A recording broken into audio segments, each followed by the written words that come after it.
दोस्तों आज हम एनसीईआरटी सार्क संग्रह प्राचीन इतिहास से संबंधित पढ़ेंगे जो कि भाग 1 है। दोस्तों सार संग्रह जो है वो महेश कुमार वर्ल्डवाल की बुक है और काफ़ी इम्पोर्टेंट है। वर्ल्ड नायरर इसमें क्वेश्चंस रहेंगे। तो दोस्तों उम्मीद करती हूँ आप इसको एंजॉय करेंगे। तो दोस्तों सबसे पहले देखते हैं यानी प्राचीन इतिहास भाग 1। तो दोस्तों शुरू करते हैं। प्राचीन भारत के ऐतिहासिक स्रोत। दोस्तों प्राचीन भारत के ऐतिहासिक स्रोत क्या होते हैं उनके बारे में थोड़ा सा देख लेते हैं। किसी भी व्यक्ति, समाज अथवा देश से संबंधित महत्वपूर्ण, विशिष्ट व सार्वजनिक क्षेत्र की घटनाओं, तथ्यों आदि का कालक्रमिक विवरण इतिहास कहलाता है। तो इतिहास क्या कहलाता है दोस्तों? व्यक्ति, समाज, देश से संबंधित महत्वपूर्ण सार्वजनिक क्षेत्र की घटनाओं, तथ्यों आदि से कालक्रम विवरण यानी क्रोनोलॉजिकल डिस्क्रिप्शन जो है वो इतिहास यानी हिस्ट्री कहलाता है। दोस्तों इतिहास का पिता, फादर ऑफ हिस्ट्री किसे कहा जाता है? तो हेरोडोटस को कहा जाता है।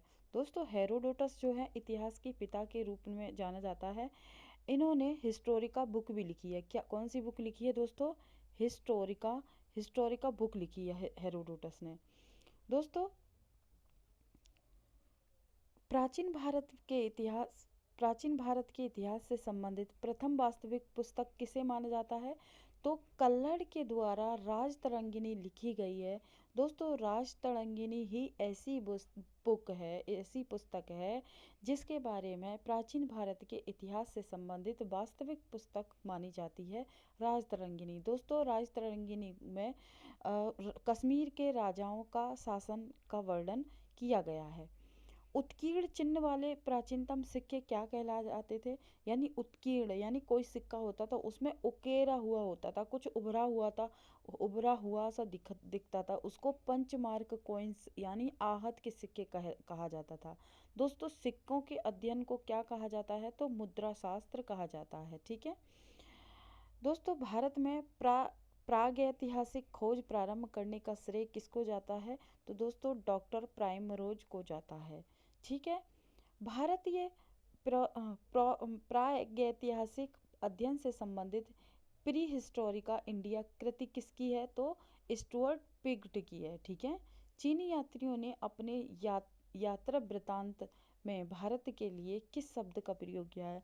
दोस्तों जब भारत में चीनी लोग आते थे, ठीक है, तो उन्होंने अपनी यात्रा वृतांत लिखे हैं। तो वृतांत जब लिखे हैं तो भारत के लिए किस शब्द का इस्तेमाल किया था? तो इंतु के नाम से उनका इंतु नाम शब्द यूज़ किया था, प्रयोग किया था भारत के लिए।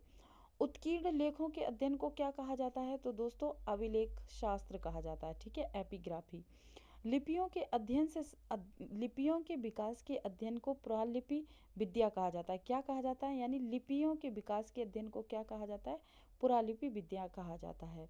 दोस्तों सर्वप्रथम भारतवर्ष का उल्लेख किस अभिलेख से प्राप्त होता है?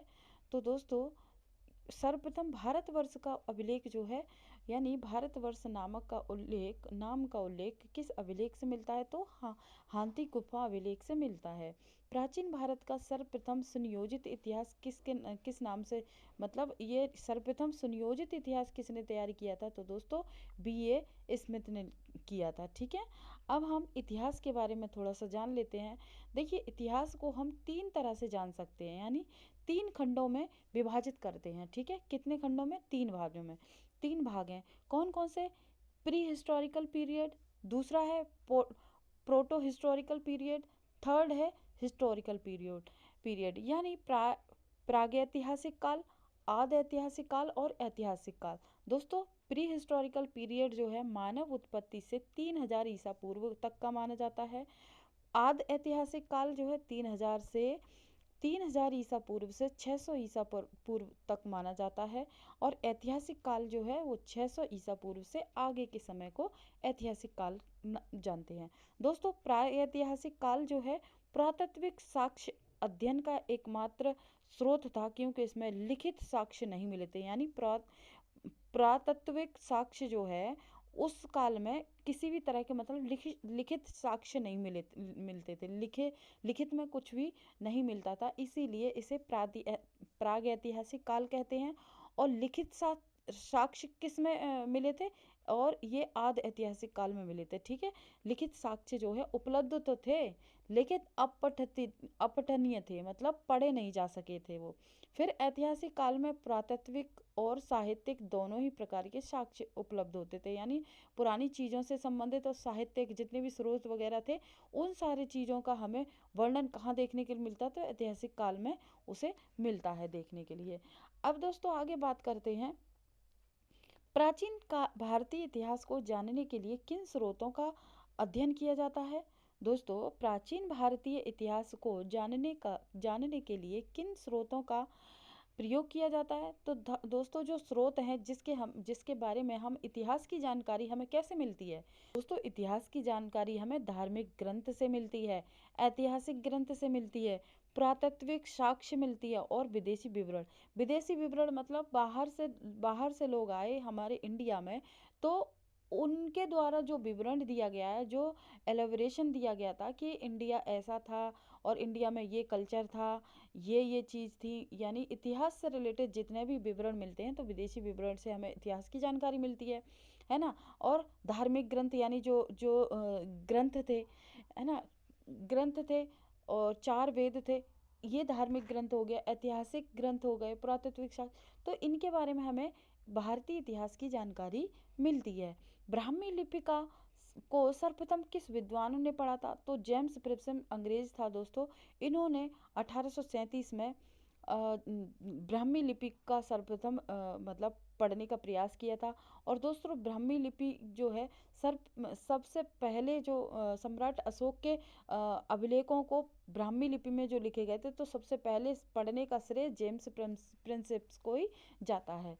भारत के प्राचीनतम ग्रंथ वेदों का संकलन करता किसे माना जाता है, तो भारत में जो प्राचीनतम ग्रंथ हैं, जैसे ऋग्वेद, सामवेद, यजुर्वेद, है ना, तो ये 4 वेद हैं, तो उनका संकलन करता किसे माना जाता है, तो ये प्राचीनतम वेद हैं, तो महर्षि कृष्ण द्वापान वेदव्यास को माना जाता है। दोस्तों, पौराणिक मान्यता के अनुसार भारत के प्राचीनतम राजा किसे माना जाता है, तो पौराणिक मान्यताओं के अनुसार भारत के प्राचीनतम राजा वैश्वत मनु को माना जाता है। ठीक है, वायु पुराण में किस वंश का उल्लेख मिलता है, तो गुप्त वंश का मिलता है। दोस्तों, गुप्त वंश का जो उल्लेख मिलता है वो वायु पुराण में मिलता है। कौटिल्य के अर्थशास्त्र से किस वंश के इतिहास की जानकारी मिलती है, तो दोस्तों कौटिल्य के अर्थशास्त्र से मौर्य वंश की जानकारी मिलती है। दोस्तों, मौर्य वंश के संस्थापक चंद्रगुप्त मौर्य थे, तो चंद्रगुप्त मौर्य से रिलेटेड जितने भी शासक हुए थे, उनका बेटा बिंबिसार, अशोक, ये सारे जो हैं वो कौटिल्य के अर्थशास्त्र से संबंधित हैं। ठीक है, नेक्स्ट है जैन धर्म का प्रारंभिक इतिहास किस ग्रंथ से प्राप्त होता है, तो कल्पसूत्र। कल्पसूत्र ऐसे पूछा जाए कि कल्पसूत्र किस धर्म से संबंधित है, तो दोस्तों ये जैन धर्म से संबंधित है। आगे है कि भारतीय पुरातात्विक सर्वेक्षण यानी आर्कोलॉजिकल सर्वे ऑफ इंडिया किस मंत्रालय के अंतर्गत आता है, तो दोस्तों संस्कृति मंत्रालय के अंतर्गत आता है। तो दोस्तों आगे देखते हैं मत्स्य पुराण किस वंश से संबंधित है, तो मत्स्य पुराण जो है दोस्तों आंध्र सातवाहन वंश से संबंधित है, यानी मत्स्य पुराण जो है किस वंश से संबंधित है, तो आंध्र सातवाहन शासन से संबंधित है। विष्णु पुराण किस वंश से संबंधित है, तो मौर्य वंश से संबंधित है। खरोष्ठी लिपि लिखी जाती है कैसे, दाएं से बाईं ओर। खरोष्ठी की लिपि कैसे लिखी जाती है, तो दाएं से बाईं ओर लिखी जाती है। नारद स्मृति से किस वंश के विषय में जानकारी मिलती है, तो नारद स्मृति से गुप्त वंश के विषय में जानकारी मिलती है। दोस्तों, स्मृति ग्रंथ में सबसे प्राचीन एवं प्रमाणित पुस्तक कौन सी मानी जाती है, तो मनुस्मृति को सबसे प्राचीन यानी सबसे पुरानी मानी जाती है। प्रमाणित पुस्तक मनुस्मृति को माना जाता है, तो मनुस्मृति किसकी बुक है, मनु की बुक है। ठीक है, शुंग काल का मानक ग्रंथ किसे माना जाता है, शुंग काल का मानक ग्रंथ जो है मनुस्मृति को ही माना जाता है। स्त्री को पुरुष की अर्धांगिनी यानी स्त्री को पुरुष की अर्धांगिनी किस ग्रंथ में कहा जाता है? तो शतपथ ब्राह्मण में कहा जाता है कि पुरुष जो है, पुरुष की अर्धांगिनी किसको कहा जाता है? तो स्त्री को माना जाता है पुरुष की अर्धांगिनी, जो कि शतपथ ब्राह्मण में इसका उल्लेख मिलता है।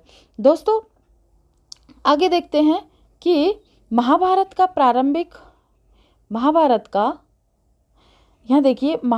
प्रारंभिक उल्लेख जो है आश्वलायन ग्रह सूत्र में मिलता है, या प्रारंभ में।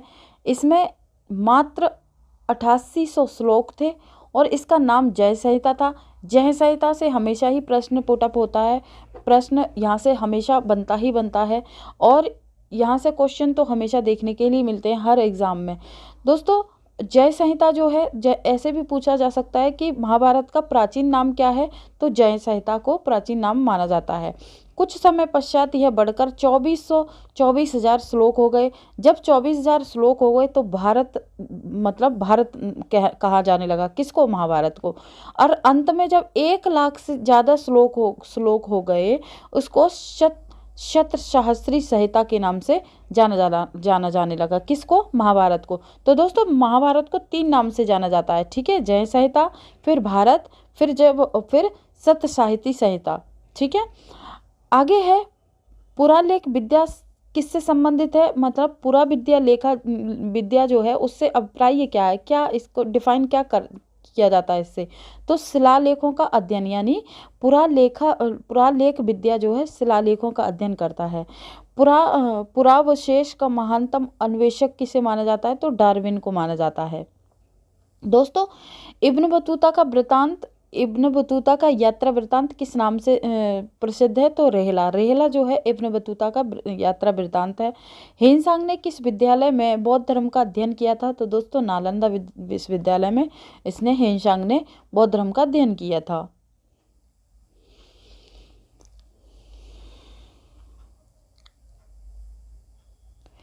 आगे देखते हैं दोस्तों, अब ये प्रमुख अभिलेख हैं और अभिलेख किससे संबंधित हैं? कौन है इसके अभिलेखक? तो दोस्तों ये है हम्पी गुफा। सबसे पहले देखते हैं हम्पी गुफा। हाथी गुफा जो है, हम्पी गुफा भी बोलते हैं इसको, हाथी गुफा भी बोलते हैं। तो हाथी गुफा अभिलेख कलिंग नरेश खारवेल के थे इसके शासक। ऐहोल अभिलेख पुलकेश द्वितीय के द्वारा लिखे गए थे, और नासिक अभिलेख गौतमी वलसिरी के द्वारा। जूनागढ़ अभिलेख रुद्रामन। प्रयाग स्तंभ अभिलेख समुद्रगुप्त। मंदसौर अभिलेख मालवा नरेश यशोवर्धन। ग्वालियर अभिलेख प्रतिहार नरेश घोष। और देवपाड़ा अभिलेख बंगाल शासक विजय सेन। भीतरी व जूनागढ़ अभिलेख जो है स्कंदगुप्त के समय में लिखे गए थे। ये शासक थे, ये अभिलेख हैं, एक तरफ अभिलेख हैं, दूसरे शासक हैं। तो ये रहे कुछ इंपॉर्टेंट।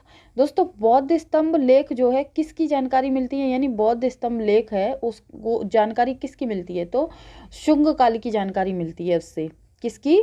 शुंग काल की जानकारी मिलती है इससे। और दोस्तों हेनसांग ने अपनी यात्रा वृत्तांत का वर्णन किस पुस्तक में लिखा है? तो हेनसांग ने अपनी यात्रा वृत्तांत का वर्णन सीयूकी के नाम से लिखा है। यानी सीयूकी जो है एक पुस्तक थी, उसमें हेनसांग ने अपनी यात्रा के विवरण लिखे हैं। उसमें अरबी भाषा की पुस्तक किताब उल हिंद की रचना किसने की थी? तो किताब उल हिंद की रचना अल-बेरूनी ने की थी, ठीक है दोस्तों। आगे है मोरक्को का यात्री इब्न बतूता भारत में मोहम्मद बिन तुगलक के दरबार में आया था और तुगलक ने उसे दिल्ली का काजी नियुक्त किया था। तो प्रश्न पूछा जा सकता है कि दिल्ली का काजी किसे कहा जाता है, और कि इब्न बतूता किसके शासनकाल में भारत आया था, और इब्न बतूता कहाँ का था, इब्न बतूता ने कौन सी पुस्तक लिखी थी। इस तरह से प्रश्न पूछे जा सकते हैं, ठीक है। तो दोस्तों मार्को पोलो द्वारा किस राज्य की यात्रा का उल्लेख मिलता है? तो पांड्य राज्य की यात्रा का वर्णन मिलता है इसमें। पतंजलि के महाभाष्य से किस वंश के इतिहास का पता चलता है? तो दोस्तों शुंग वंश के शासनकाल का पता चलता है। अब दोस्तों यहाँ देख लेते हैं चीनी यात्री जब आए थे भारत तो उनसे संबंधित कुछ इंपॉर्टेंट तथ्य देख लेते हैं। और तो सबसे पहले दोस्तों देखते हैं फायान। फायान किसके शासनकाल में आया था, ये भी यहाँ विवरण दिया गया है। तो फायान कब आया था, तो दोस्तों 399 99 से 414 ईस्वी तक यहाँ रहा था। और भारत दशा का विवरण इसने लिखा था। ठीक है, यह जो फायान दोस्तों, यह प्रथम चीनी यात्री था जिसने चंद्रगुप्त द्वितीय विक्रमादित्य के समय भारत की यात्रा की थी। दोस्तों इसने गुप्त काल में वस्तु विनिमय का माध्यम कौड़ियों और चंद्रगुप्त के राजप्रसाद को देव निर्मित बताया था। यानी जब फायान भारत आया था तो चंद्रगुप्त द्वितीय के समय तो आया था। ठीक है, तो उस समय कौन शासक थे, चंद्रगुप्त द्वितीय विक्रमादित्य थे। ठीक है, उनके शासनकाल में ये आया था। नेक्स्ट है हेनसांग। हेनसांग जो है, हेनसांग हर्षवर्धन के समय में आए थे। हेनसांग किसके समय में आए थे, हेनसांग हर्षवर्धन के समय आते हैं 629 से 665 ईस्वी में। सीयू की पाश्चात्य संसार का लेख है, सीयू की इनका रचना है, इसकी बुक है। हेनसांग सम्राट हर्षवर्धन के समय भारत आए। इसने हर्ष को शिलादित्य की उपाधि से विभूषित किया था। इसे यात्रियों का राजकुमार, शाक्य मुनि, नीति का पंडित। दोस्तों ये बहुत ही इम्पोर्टेंट है। यानी हेनसांग जो है हर्षवर्धन, ह से हेन है ना, हेनसांग, और हर्षवर्धन, यानी हर्षवर्धन के समय कौन आया था, तो हेनसांग आए थे। हेनसांग की बुक क्या है, तो सीयू की है।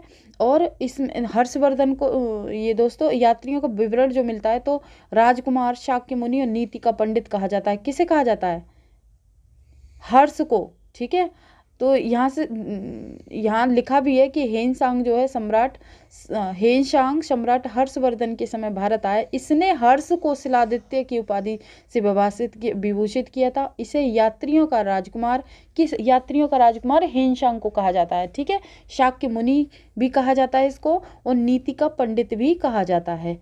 इत्सिंग कब आए थे दोस्तों, 673 से 675 ईसा पूर्व में आए थे। ये प्रसिद्ध बौद्ध भिक्षुओं की आत्मकथाएं लिखी थी इसने। इत्सिंग ने क्या लिखी थी, बौद्ध कथाएं लिखी थी, यानी प्रसिद्ध बौद्ध भिक्षुओं की आत्मकथाएं लिखी थी। दोस्तों चीनी बौद्ध यात्री जो नालंदा विश्वविद्यालय में अध्ययन करते थे। कहाँ करते थे, नालंदा विश्वविद्यालय में।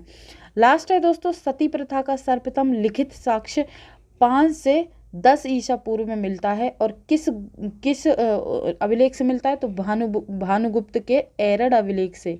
ठीक है, एरड़ अभिलेख से क्या मिलता है, सती प्रथा का साक्ष्य मिलते हैं। ठीक है, तो ये रहा दोस्तों प्राचीन भारत से संबंधित कुछ इम्पोर्टेंट। उम्मीद करती हूँ ये पसंद आया होगा। तो दोस्तों चैनल पे नए हैं तो चैनल को सब्सक्राइब करें, शेयर करें, कमेंट करें। Thank you so much for watching.